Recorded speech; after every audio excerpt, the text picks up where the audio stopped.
अस्सलाम dear friends, I hope कि last lecture आप लोगों को बहुत अच्छे से समझ आया होगा। आज हम लोग स्टार्ट करने जा रहे हैं अपना नया चैप्टर डोजेज फॉर्म।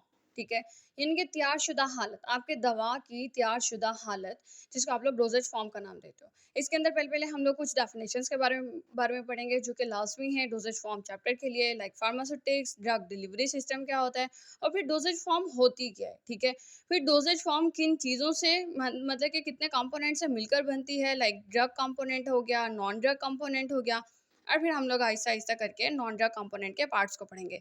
सबसे पहले पहले हम लोग पढ़ लेते हैं अबाउट फार्मास्यूटिक्स। फार्मास्यूटिक्स क्या है? आप लोग कहते हो pharmaceutics is a branch of pharmacy. Pharmacy की एक ऐसी शाख है जिसके अंदर हम लोग तब्दील करते हैं, कन्वर्जन यानी कि तब्दील कर देते हैं एक न्यू केमिकल एंटाइटी को, यानी कि केमिकल को, एक कीमियाई मादे को हम लोग तब्दील कर देते हैं प्रॉपर डोजेज फॉर्म के अंदर। ठीक है, यानी कि मुनासिब किस्म की शक्ल के अंदर हम लोग तब्दील कर देते हैं, जो कि हम लोग ड्रग डिलीवरी सिस्टम में हमारे काम आते हैं, यानी कि दवा को लेने में हमें काम आती है। ठीक है, it is also called the science of doses form design. इसको हम लोग डोजेज फॉर्म डिज़ाइन यानी कि किस तरह से हम लोग अपनी दवा को सूरत की शक्ल में तब्दील करते हैं, उस पूरे अमल को हम लोग फार्मास्यूटिक्स का नाम देते हैं।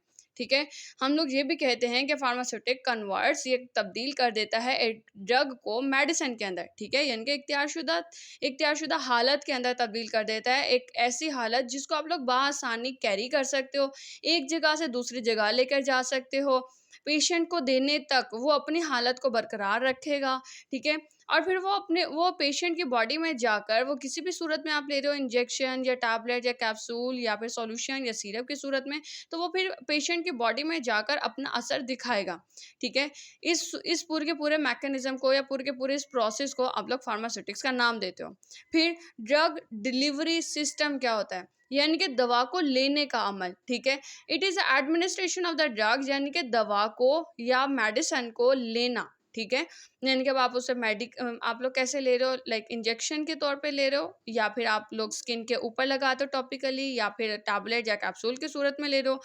और किसको दे रहे हो आप लोग? टू द लिविंग सिस्टम, जानदारों को देते हो for their desired action in the body, यानी कि जो आप लोगों का मन चाहा मीन एक्शन है बॉडी के अंदर, उसके लिए आप लोग इस्तेमाल करते हो, उसको आप लोग ड्रग डिलीवरी सिस्टम कहते हो। अब हमारे यहाँ पर एक्शंस कौन कौन से होते हैं? यानी कि हम लोग क्योर करना चाह रहे हैं, मैनेजमेंट करना चाह रहे हैं, यानी कि हम लोग मीन इलाज मुआवजा करना चाह रहे हैं, मैनेजमेंट बंदोबस्त करना चाह रहे हैं, और प्रोफाइलैक्सिस ऑफ द डिजीज़, यानी कि हिफ्ज़ मातक़द्दुम के तौर पर, यानी कि बीमारी से बचने के लिए हम लोग उसको इस्तेमाल कर सकते हैं। राइट, इसके साथ साथ आप लोग कहते हो medicine or drug delivery systems. आपकी जो मेडिसिन हैं वो ड्रग डिलीवरी सिस्टम्स हैं, जो कि किसके? They are means of administering drugs to the body in a safe, efficient and convenient manner. यानी कि ये वो जरिया है जिसके जिसके ज़रिए आप लोग क्या करते हो? अपनी दवा को लेते हो या पहुंचाते हो बॉडी के अंदर बाहिफाजत, एफिशिएंट यानी कि बाअसर तरीके से, एंड कन्वीनियंट और आसानी के तरीके से, मैनर से।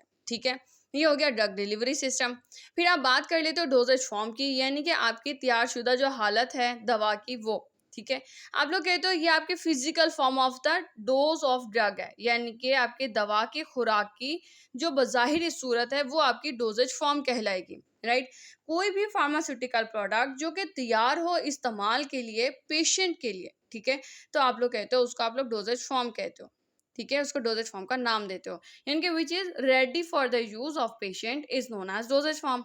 या फिर आप लोग ये भी कहते हो कि कोई भी pharmaceutical product which has defined shape, जिसके पास जो है वो मीन मुनासिब किस्म की या फिर मखसूस किस्म की शक्ल हो, and have prescribed amount of API, और उसके अंदर तजवीज़ की गई मिकदार हो। प्रेस्क्राइब्ड यानी कि तजवीज़ की गई अमाउंट, मिकदार हो या खुराक हो आपके एपीआई की। एपीआई क्या होता है? एक्टिव फार्मास्यूटिकल इंग्रेडिएंट, यानी कि आपकी दवा का वो अहम अज्जा या वो अहम चीज़ या जुज़ जिसके वजह से, जिसके असर की वजह से हम लोग उसको, उस पूरी मेडिसिन को इस्तेमाल कर रहे हैं, उसको आप लोग एपीआई का नाम देते हो। ठीक है, कॉल्ड एज डोजेज फॉर्म। आप कहते हो dosage forms are essentially pharmaceutical product. ये एसेंशियली फार्मास्यूटिकल प्रोडक्ट हैं जो कि आम तौर पर इन्वॉल्विंग अ मिक्सचर ऑफ, जिसके अंदर शामिल होते हैं आम तौर पर, यानी कि ये मिक्सचर है, एक मजमुआ है किसका?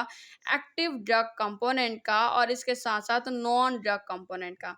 यानी कि एक ड्रग कंपोनेंट होगा, यानी कि आपका एपीआई, और दूसरा आपका नॉन ड्रग कंपोनेंट होगा, यानी कि वो अज्जा जो कि आपकी पूरी वो जो आपकी मेडिसिन है उसको शक्ल देने में, उसको पहुंचाने में मदद करेंगे, ठीक है, अपना अपना काम करेंगे। यानी कि वो तमाम तर अज्जा जो कि बीमारी के खिलाफ असर रखने के अलावा अपना अपना काम दिखाते हैं, वो सारे के सारे नॉन ड्रग कंपोनेंट्स कहलाते हैं। नंबर 1 आ जाता है आप लोगों का ड्रग या फिर एक्टिव इंग्रेडिएंट या फिर आप लोग कहते हो मेडिकामेंट, ठीक है। मेडिकामेंट आ गया या फिर मेडिसिनल एजेंट आ गया। आप लोग कहते हो this is a pharmacologically active ingredient in a medicine, यानी कि आपके मेडिसिन के अंदर जो है जो अहम अज्जा है जो कि फार्माकोलॉजिकली यानी कि बीमारी के खिलाफ असर रखता है, विच हैज़ फार्माकोलॉजिकल एक्शन, यानी कि बीमारी के खिलाफ उसके अंदर एक्शन है, ठीक है।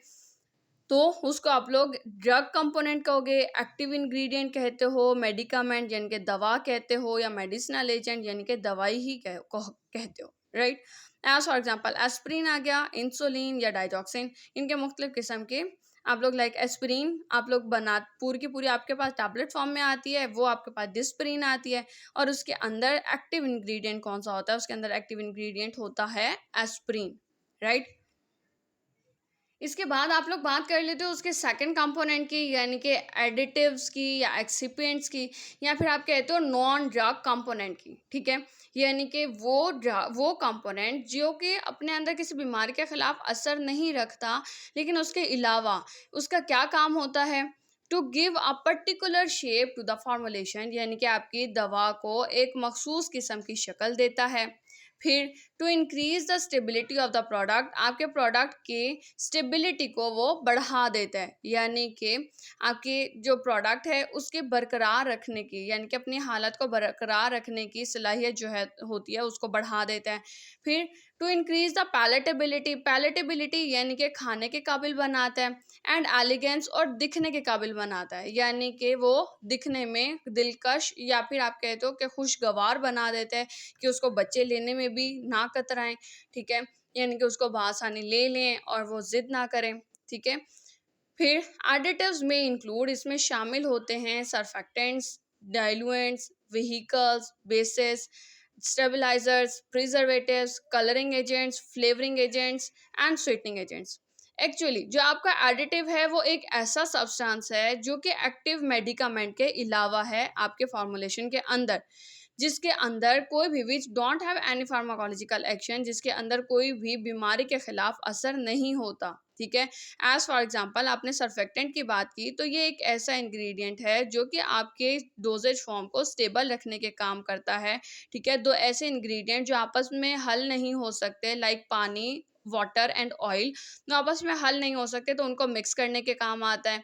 डाइलुएंट के तौर पे हम लोग इस्तेमाल करते हैं, यानी कि कोई एक ऐसा सब्सटेंस जो कि बहुत कम मिकदार में है, ठीक है, तो हम लोग उसके साथ एक ऐसे सब्सटेंस को ऐड कर देते हैं जो कि केमिकली या फिर बायोलॉजिकली इनर्ट हो, यानी कि उसका अपना कोई असर ना हो, और ऐसा भी कि अब बॉडी में जाकर वो कोई अपना असर नहीं दिखाए, बस सिर्फ हमारी दवा को लेके जाने के काम करे, या फिर आपकी दवा को एक प्रॉपर शक्ल देने की काम करता है, यानी कि आप लोग बआसानी उसको उठा सको, उसको खा सको, तो उसको डाइलुएंट का नाम देते हो। व्हीकल्स का काम बिल्कुल सवारी के तौर पर है कि एक जगह से पैसेंजर उठाया, मीन सवार सवार मीन किसी एक जगह से मुसाफिर को लिया और दूसरी जगह पहुंचा दिया। व्हीकल बिल्कुल ऐसे काम करता है कि लाइक हम लोगों ने स्टीराइल वाटर के अंदर अपने इंजेक्टेबल्स को हम लोगों ने मिक्स किया और उसके बाद हम लोगों ने उसको इंजेक्ट कर दिया, राइट। बेसिस अगर तो यही vehicle solid semi solid form में या सॉलिड फॉर्म में, तो हम उसको बेसिस का नाम देते हैं। स्टेबलाइजर्स जो आपकी दवा की हालत को बरकरार रखने के काम करता है, वो स्टेबलाइजर्स कहलाता है। प्रिजर्वेटिव्स वो होते हैं जो कि आपकी दवा को मुख्तलिफ किस्म के माइक्रो ऑर्गेनिज्म के अटैक से बचा कर रखते हैं और लंबे अरसे के लिए महफूज रखते हैं।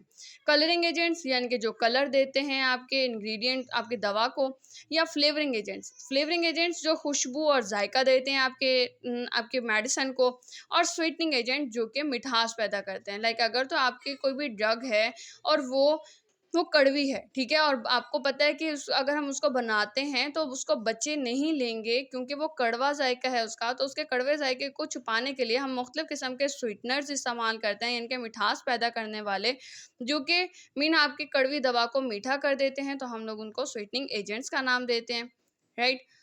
आज तक के लिए इतना ही। नेक्स्ट टाइम हम लोग इंशाल्लाह एडिटिव्स को, एक्सिपेंट्स को वन बाय वन डिटेल में पढ़ेंगे। आई होप कि आज का लेक्चर आप लोगों को समझ में आया होगा, और अगर आप लोगों को समझ में आया तो काइंडली लाइक दिस वीडियो। और अगर तो आप लोगों को कोई भी क्वेश्चन हो तो आप लोग मुझसे कमेंट सेक्शन में क्वेश्चन कर सकते हैं। Thank you so much.